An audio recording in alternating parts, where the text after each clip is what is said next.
بہرحال میں آپ کو یاد دلاؤں اور میں آپ کو یاد دلاؤں کہ جب یہ جنگ شروع ہوئی تھی تو امریکن اور خاص طور پہ یہ انڈین میڈیا، انتہا پسند ہندوؤں کا میڈیا چیخ چیخ کے کہہ رہا تھا جی 3 دن کی بات ہے، غزہ خالی ہو جائے گا، نکال کے باہر پھینک دیں گے، ابھی کچھ پیسے لیں گے، خاموش ہو کے بیٹھ جائیں گے، اپنے قیدی لے کے جائیں گے اور ان میں ایک بھی نہیں بچے گا. ایسے ہی تھا نا. تو اب میں اس انتہا پسند انڈین میڈیا مودی کو، اس کے ٹرمپ کو اور نتن یاہو کو کہوں گا کہ ذرا ان کو اب ایک اسرائیل کا وزٹ کراؤ، تھوڑا سا آپ کو فلسطین کی اصل پکچر دکھاتے ہیں. پہلے تو دیکھیں ٹوٹل جو وہاں پہ اسرائیلی جب آپ جائیں گے وہاں تو آپ کو نظر آئے گا کہ 1 لاکھ اسرائیلی فوجی مارے گا جس میں ایک بھی سویلین نہیں تھا. کیونکہ اسلام میں سویلین پہ تو حملے کا حکم ہے ہی نہیں. تو ہمیں چن چن کے مارنے پڑے. تو ہم نے اس میں انڈین فوجی بھی تھے، RSS کے انتہا پسند ہندوؤں کے ریٹائر اور حاضر سروس، جو کہ غزہ میں مسلمانوں کا قتل عام کر رہے تھے اسرائیلی فوجیوں کے ساتھ مل کے.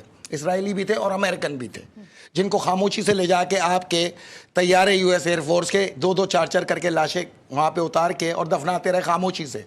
آپ کے یہاں خاموشی سے دفنائی جاتی ہیں، ہمارے یہاں پورے پروقار انداز میں جنازوں کو لے جایا جاتا ہے. آپ کو سے کیا مراد ہوتی ہے آپ کی؟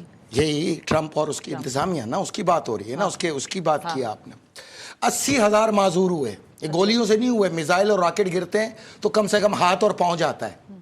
اس کی رپورٹس ہم آفیشلی دکھا چکے ہیں اسرائیلی میڈیا کی کہ 80,000 اپائج ہوئے ہیں. ان 80,000 کو سنبھالنے کے لیے مزید 80,000 چاہیے دن رات ان کی دیکھ بھال کریں.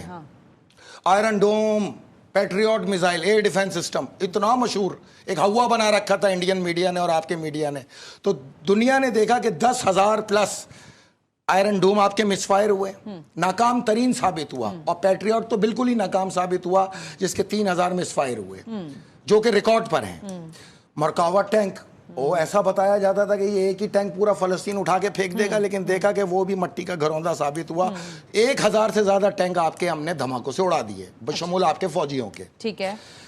پھر آپ آئیں جی، دیکھیں ایران نے آپ پہ اٹیک کیا، F-35 بیس کی پوری ایئر بیسز اڑا دیا آپ کی. وہ کیا نظارہ تھا، آج بھی ہم دیکھتے ہیں، ریکارڈ پر ہے کہ ایران کے جب میزائلوں کی فوار آپ پہ گرتی تھی، آج بھی دل کو سکون اور آنکھوں میں ٹھنڈک پہنچتی ہے وہ دیکھ دیکھ کے.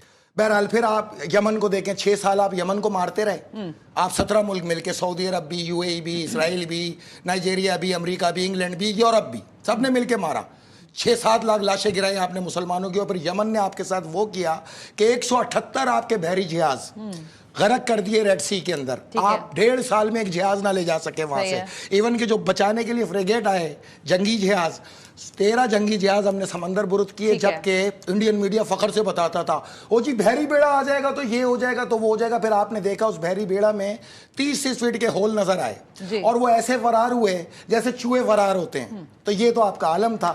بہرحال ڈوب کے مر جانا چاہیے ان کو، انتہا پسند ہندوؤں کو، خاص طور پہ میڈیا کو، کہ تم نے جن کو طاقت کا منبع بنا کے پیش کیا، جب جنگ لگی تو وہ تو پوسی کیٹ نکلے، تم ہی آ جاتے لڑنے. تو آپ تم نے جو مل کے وہاں پہ قتل عام کرایا انسانیت کا، تو یاد رکھو تم پر کل انسانیت کی لعنت ہے، تم ہار گئے ہو. نمبر 3 میں آپ کو بتاؤں، ایران نے جو، دیکھیں ٹرمپ کو میں بتاؤں کہ تمہیں ایک خوف ہے، تم رات کو سو بھی نہیں پا رہے ہو آج کل. کیوں نہیں سو پا رہے ہو؟ وجہ کیا؟ بہت زیادہ خوف ہے تمہیں. خوف یہ ہے کہ وہ، دیکھیں جب قاسم سلمانی کی شہادت ہوئی تو ایران نے بدلہ لینے کا اعلان کیا. ٹھیک ہے. اس کو اس نے قبولہ ڈونلڈ ٹرمپ نے خود 3 جنوری کو کہ یہ حملہ میرے کہنے پہ ہوا. ٹھیک ہے. اچھا جب تمہارے کہنے پہ ہوا تو تم جب تک ڈونلڈ ٹرمپ تھے، $8 کروڑ، ہاں جب تک تم ڈونلڈ ٹرمپ تھے تم محفوظ تھے.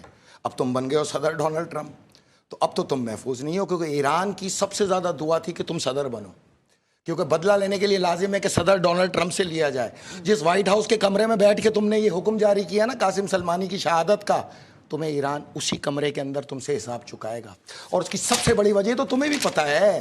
یہ دیکھیں، یہ بیان کوئی نہیں پڑھ رہا، ایران کے خاتمے کا حکم دے دیا، اگر مجھے قتل کیا ایران نے تو ایران کو تباہ کر دیا جائے گا. یہ خوف تو تمہیں بھی ہے. اور جب تک لیکن انہوں نے ابھی جو حاضر ان کا بیان ہے ڈونلڈ ٹرمپ کا، انہوں نے کہا کہ میں جو جوہری توانائی کا بات ہو رہی ہے اس پر کسی قسم کی قسم نہیں لگانا چاہتا. میں آپ کو اصلیت کی طرف لا رہا ہوں، ایران نے اس کو نہیں چھوڑنا، بدلہ لینا ہی لینا ہے. یہ کیا مطلب ہے؟ آپ کیا کہنا چاہتے ہیں؟ جس نے مارا ہے، قتل کیا نا، اس پہ تو امریکی عوام نے بھی اس پہ لعنت کی کہ تم نے قاسم سلمانی کو، کسی جنرل کو دوسرے ملک میں جا کے مار دیا اور اس کا تم نے فخر سے اظہار کیا، تو بدلہ تو بنتا ہے نا.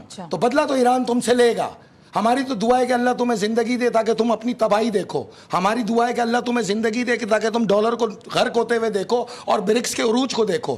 اللہ تمہیں زندگی دے کہ تم پاکستان کو اس کے قدموں پہ کھڑا ہوتے ہوئے دیکھو اور عالمی طاقت بنتے ہوئے دیکھو. اللہ تمہیں زندگی دے کہ جس نیازی کے ہاتھوں تم نے کشمیر کا سودا کرایا, اسی انڈیا کی معیشت کو 26 نومبر 2026 کے بعد تباہ ہوتے ہوئے دیکھو, انڈیا کی اسٹیٹ کو ٹکڑے ہوئے ہوتے ہوئے دیکھو اور کشمیر کو توفتاً ہمارے پاس آتے ہوئے دیکھو.